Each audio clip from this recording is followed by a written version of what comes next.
we're not trying to cite a juvenile in the driveway for riding off a firecracker. But, there are occasions where that could occur, not for the kid, but and there's regulations that have to happen in order to have a large fireworks scale like we do at Summer Send-Off. There are permits that have to occur for that, I believe. Ms. Rackers? I just have one more question. What is the definition of a menace?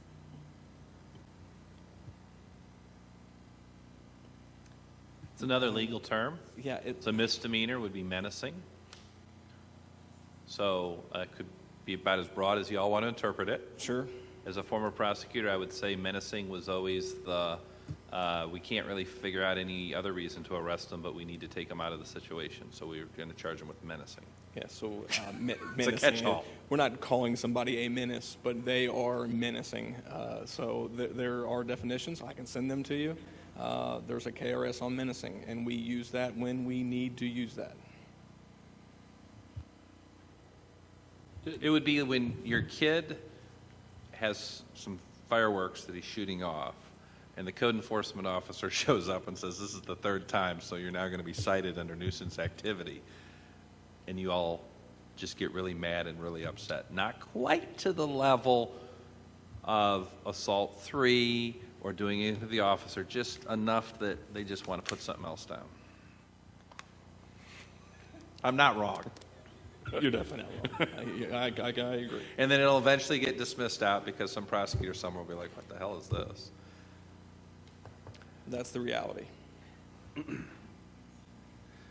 I know we've had some changes recently with just outdoor sound amplified music in essentially our restaurants, right? The outdoor dining, I think is where we talked about that. And I understand that police were involved with some activities recently. I wasn't sure if that was something we're entertaining to put any more clarification in, any more teeth for the police department. We will enforce what you guys have decided the city is best for the city. If you want to put something in there for an organized event, I don't know exactly how that would be done. That's a great Jack Allen question. But we can enforce whatever you guys want us to enforce. Is it a permit for a specialized event over a certain amount of people, or whatever the case may be? I'm not sure how that would be written or what that would look like, but by all means, if it's on the books, we would be able to use it. I'm unsure your question, Gary. Well, I mean, and while we're talking through nuisances, I know that we recently did some changes around volume levels from amplified sound and outdoor dining. I think with the volume, things here, it seems to be very vague.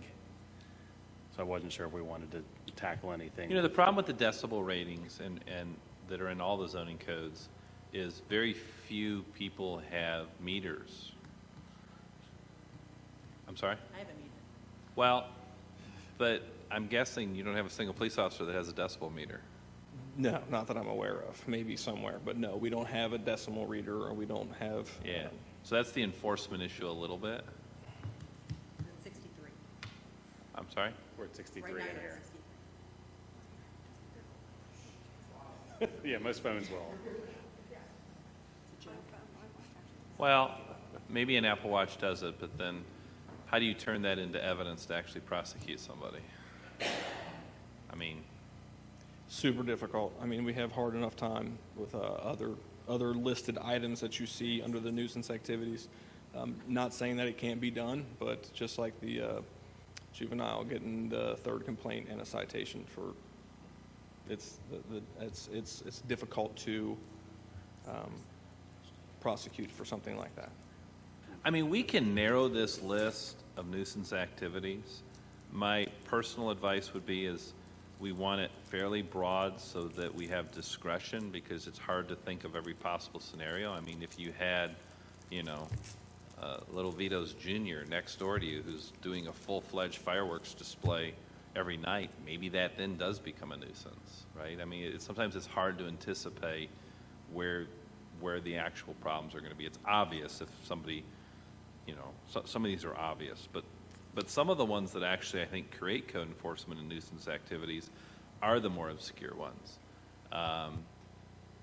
Loud noises, it's probably like obscenity. It's loud when you hear it. I mean, if there's a full rock concert going on in your backyard every night, that's probably something that we want to be able to deal with.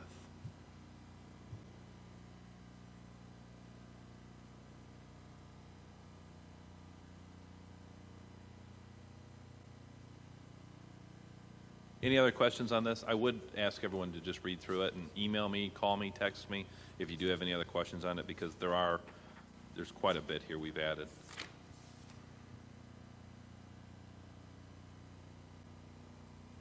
Is this something that we should hold off on the first reading and not put it on the September 6th? Or have we had enough discussion around it to move forward with a first reading? My comment would be if we think this is the text and it's not going to change, then by all means, let's go forward with the first reading. But if all of a sudden we get a number of new things that are coming to Mr. Gatlin, I think we hold off. Okay. And wait till. That works. So if I don't hear anything from anybody, we'll do a first reading. If I hear a bunch of things, we'll just bring it back again in the committee. That works.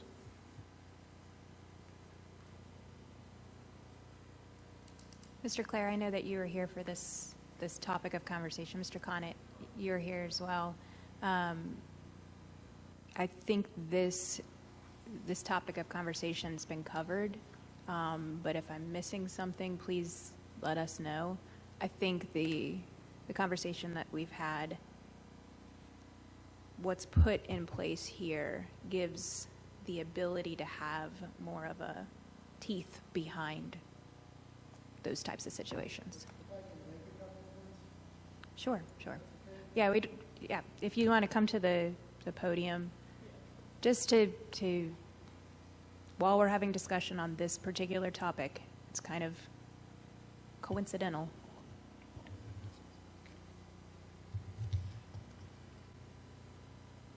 We want to give the police all the teeth they have with this nuisance ordinance, but particularly around noise.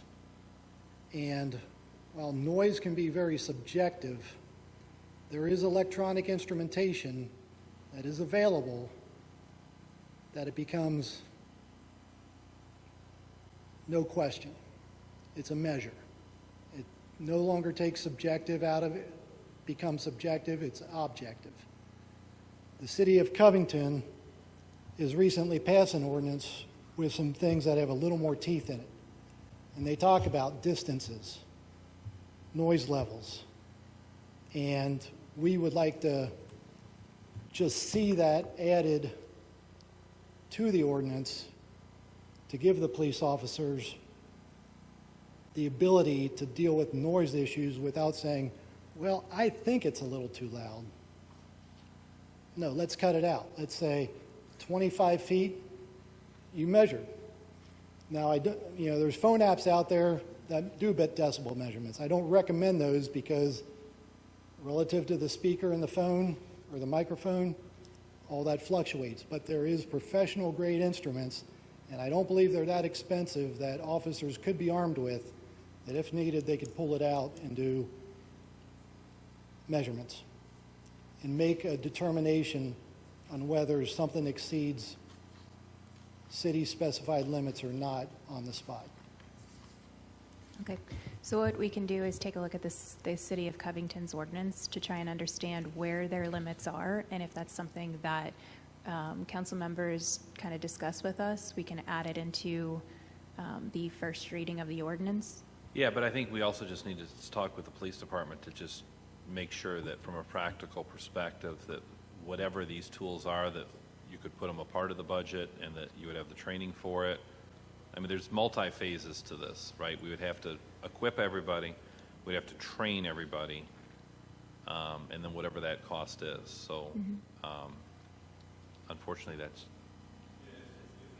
that's your homework assignment.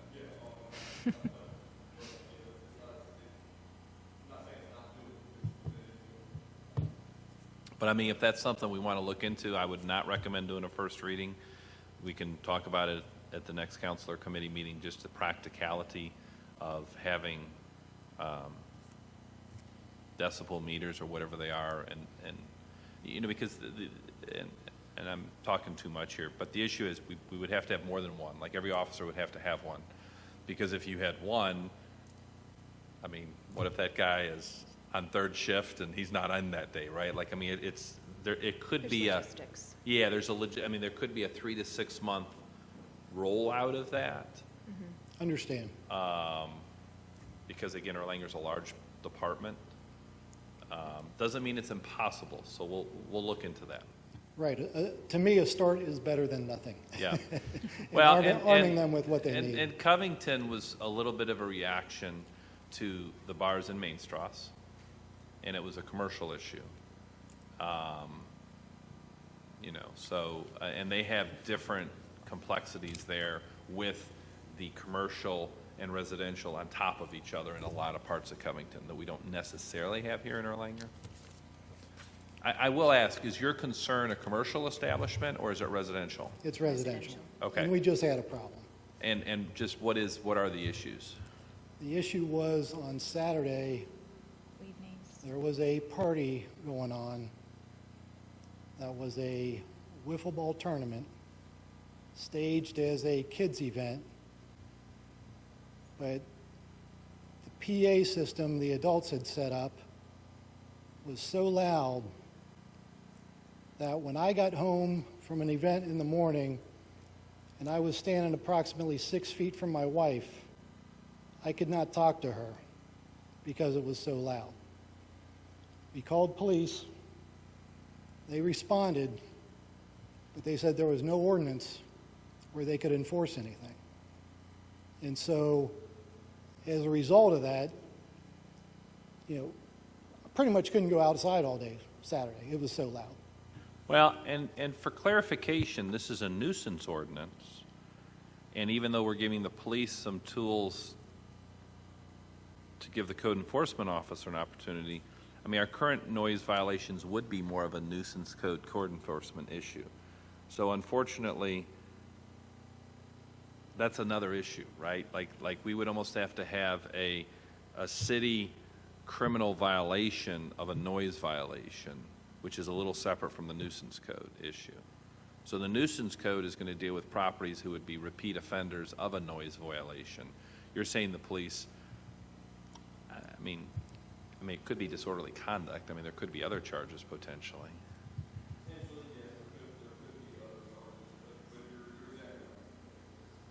So, I mean, that's a different issue as to whether council wants to look at a criminal ordinance for noise.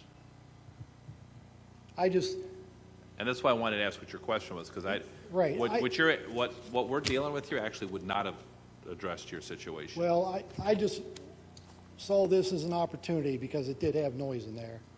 Great, we appreciate it. And I wanted to make everybody aware that there are noise issues, and it would be nice to be able to arm these guys with the ability, instead of what I heard Saturday was, we have no enforcement ability. And we spoke to many of our neighbors who likewise could not use the outsides of their structures, and even inside, they were hearing everything that was going on. It was not a peaceful situation. They were asked to turn it down. They didn't. So we're asking council to consider something, whether it's this or something else, but we'll ask you to consider. Thank you. Thank you. Thank you. Okay, so next on the agenda is the GAP KBI incentive ordinance. Ms. Randall? Yeah, I'm requesting council's consideration of an ordinance that would allow for a Kentucky Business Investment Incentive for GAP. GAP is currently located on Dulwick in the same building there as St. Elizabeth and Toyota Bashuku.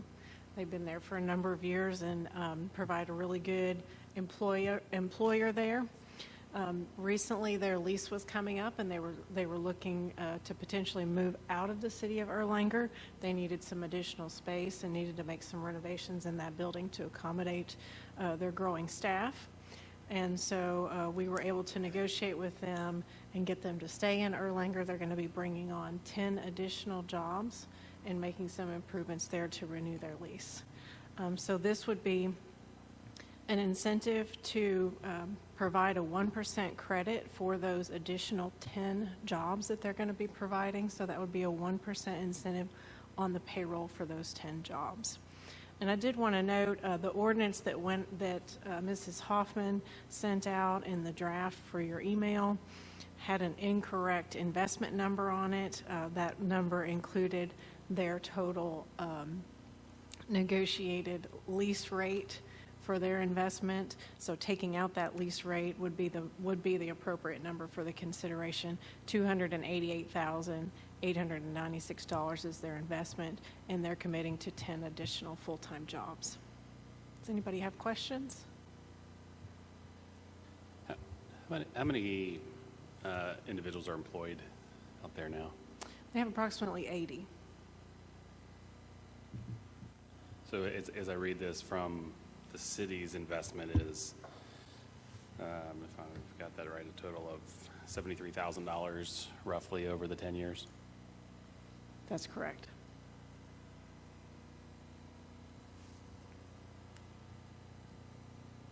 Anybody else have questions? All right, thank you. I'll put this on for first reading.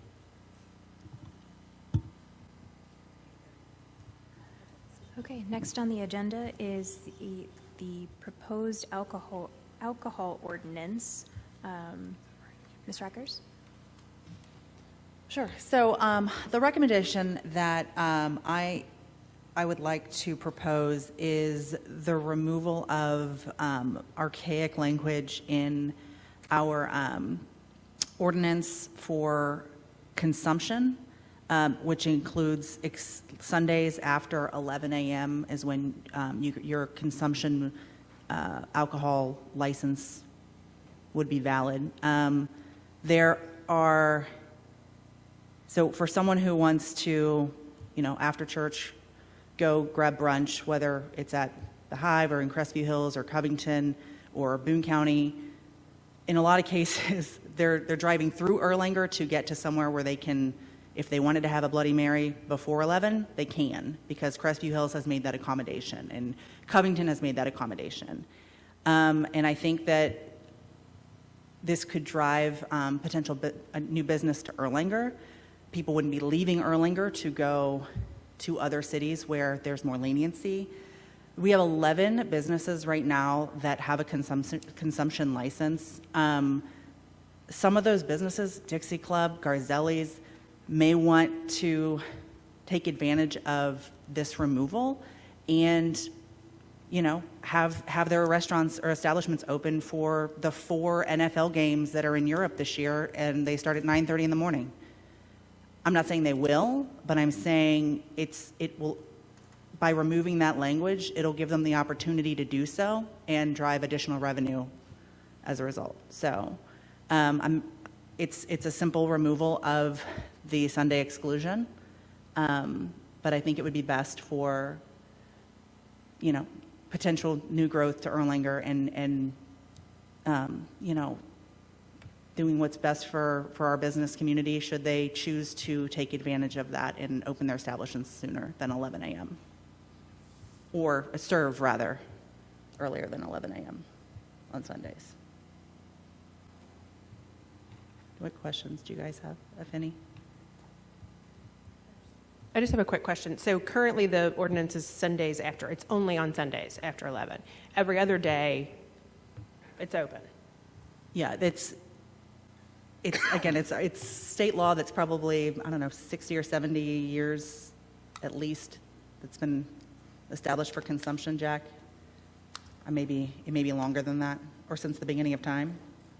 When I was county attorney in Grant, I got sued for allowing the wet-dry issue to be on the ballot, so I wouldn't go back 70 years. I would say some of these laws are about 10 years old. Okay. But no, it's just Sunday consumption laws, and they've changed over time. I mean, if you look back historically, there was probably no Sunday alcohol sales, and then it kind of changed to after 11. And I think what your proposal is just treat Sunday like every other day, where the alcohol laws allow alcohol to be served. I think it's from 6 a.m. to 2 a.m. Yeah. So, but again, we've got Mexican restaurants, Cinco de Mayo were to fall on a weekend and they wanted to open up early and do breakfast talk. I don't know. Like, it gives them the freedom to do so and use their consumption license accordingly. So what's the difference between Kroger selling on Sunday and a restaurant selling on Sunday? It's a distribution. I Okay, think that's county specific. Jack may know. okay. It's different. Yeah, so this would just be for retail sales of restaurants, bars, places that have a retail license. All right, that's why I was confused, because I thought we had addressed this a while back for Sunday sales, but I guess we didn't get the restaurants. And if we have a brewery coming in, maybe we'll have 12.